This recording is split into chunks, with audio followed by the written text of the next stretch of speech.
aí, gente? Bora para mais uma aula de literatura? Hoje vamos falar sobre suas origens, mais especificamente sobre a primeira escola literária que conhecemos. Vem comigo! Então, pessoal, vamos falar hoje sobre trovadorismo. Nome meio esquisito, eu sei, mas eu posso explicar. Para começar, vamos situar o período histórico em que estamos, já que o momento da história diz muito sobre as obras que serão produzidas. Afinal, o ser humano se expressa de acordo com o contexto no qual vive, certo? Pois bem, o trovadorismo encontra-se lá na Idade Média, período compreendido entre o século V, quando em 476 Roma foi conquistada pelos germânicos, e vai até o século XV, quando em 1453 acontece a queda de Constantinopla.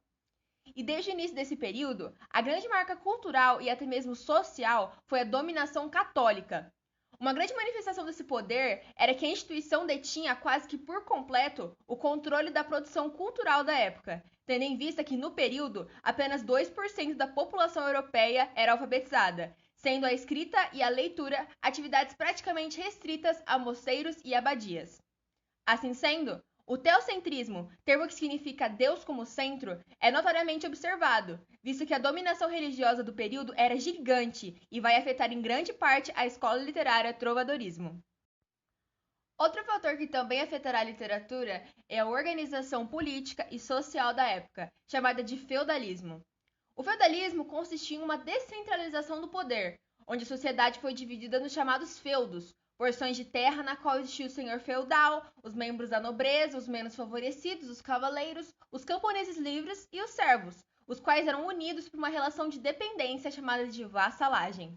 Assim, a servidão dos vassalos a seus suzeranos e dos fiéis a Deus foram a base de formação do trovadorismo, onde há uma forte ideia de subserviência nas obras do período. Mas escuta, e quando exatamente surgiu o trovadorismo? Lá no século XII, o período das grandes invasões na Europa havia terminado, causando o ressurgimento das cidades, o progresso econômico e o intercâmbio cultural. Com isso, os cavaleiros viram-se aos poucos sem função social e foi necessário criar um novo papel para eles. Assim, surgiu o amor cortês, que tratava-se de um código comportamental amoroso, o qual transferia a relação de servidão de um cavaleiro com o seu senhor feudal para o louvor e admiração pelas damas locais. Por meio desse código de conduta amorosa, os soldados conseguiriam redefinir seu valor social, demonstrando por meio do novo comportamento social, chamado de cortesia.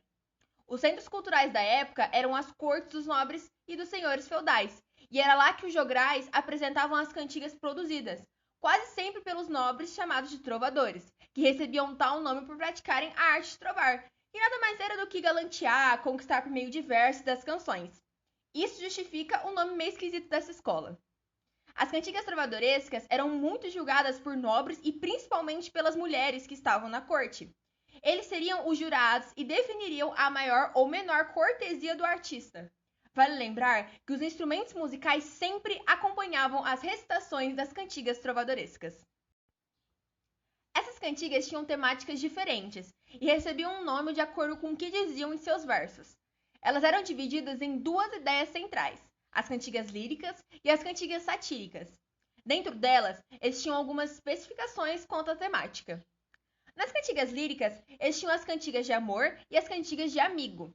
Na cantiga de amor, o eurírico é masculino, o qual sofre por sempre desejar uma dama, idealizá-la e sempre submeter-se a uma relação de servidão para ela, onde não existe a expectativa de que o amor se concretize.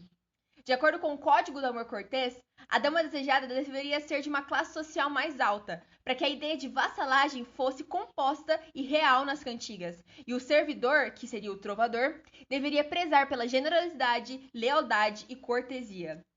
Dentro das cantigas líricas, também existiam as cantigas de amigo, onde o lírico é feminino, mora no campo e demonstra a saudade do amado por estar longe, geralmente em alguma guerra. Embora seja chamada de cantiga de amigo, a pessoa pela qual sofre trata-se de um namorado ou um amante, que tem sua falta lamentada por uma dama que confessa seu amor a outra pessoa, como uma amiga ou sua mãe.